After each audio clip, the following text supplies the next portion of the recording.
What's up, everybody? This is Karak with ACG, and today I'm going to discuss a question I get all the time, and that's basically, is 2019 empty? And while that's not the exact question, it usually follows along the lines of something like this. Aside from a couple games, what big is even coming out in 2019? Or 2019 seems so empty in comparison to 2018. Now, this isn't the most surprising question in the world. Not everyone is consistently up on the hottest of hot takes on every new game under the sun, and when you look at 2019, the release slate on many websites and release calendars can actually at times look decidedly dry, missing a number of the big hit titles that we might expect. But if you look closely, you will actually find some hidden inside those various months, as well, of course, as the games not yet announced that'll be released next year. And of course, it'd be odd to exclude titles like Antham or Outer Worlds from Obsidian, Devil May Cry in March, The Division 2 from Ubisoft, and even Sinking City, which couldn't be any worse than Call of Cthulhu's press button A simulator that we got this year. And that's of course not ignoring Sekiro, Shadows Die Twice, Days Gone, and Ori and the Will of the Wisps. Titles that either have an excellent pedigree or are just direct sequels of games with stunning prior titles, and I'm sure I'm missing some others.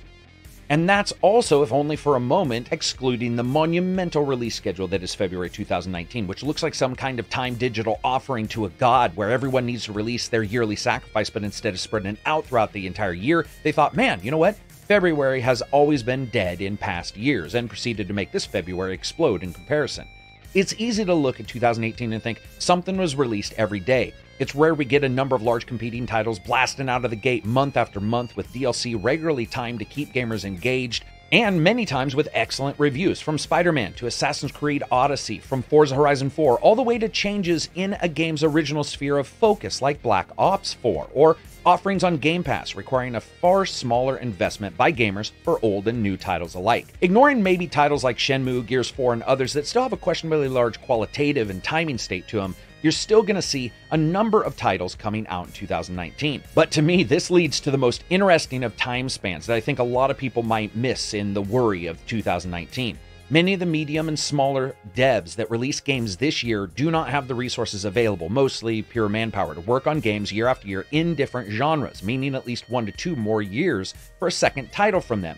And what does that do? That leaves it open for others.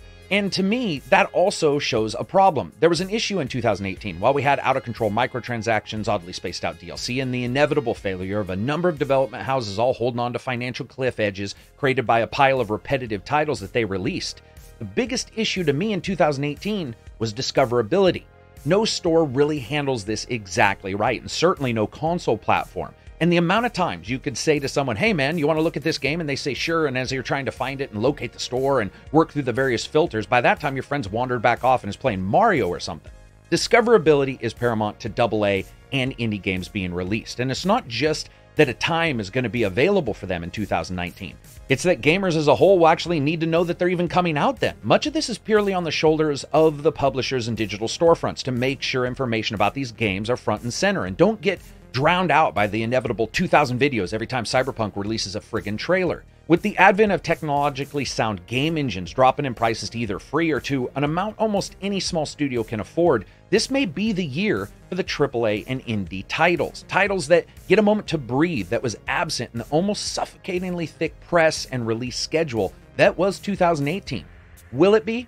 No one knows, but looking at 2019, putting my ear to the ground, discussing it with some developers, it really does look like next year will be a time where, if certain steps are taken, we can see an even larger amount of success for these levels of titles than we have in the past years. And to me, that can only be a good thing, but it does have to be married to discoverability, because the game can be amazing, but if no one knows where to get it, when it's released, or when it's coming out, and no publisher ends up spreading the word, then no one's going to buy the damn thing. So I'd really like to know what you think about 2019. Are you excited? Are you a little bit nervous? What games are you looking forward to? What games are maybe you not looking forward to? If you like the video, give it a thumbs up. If you dislike the video, give it a thumbs down. You can always share it. You can follow me on Twitter or Reddit. And of course, you can become a patron on the Patreon website, where you can help me continue to give you guys reviews and videos that aren't 2 minutes long or filled with sponsored bullcrap. Peace out and enjoy the rest of your year.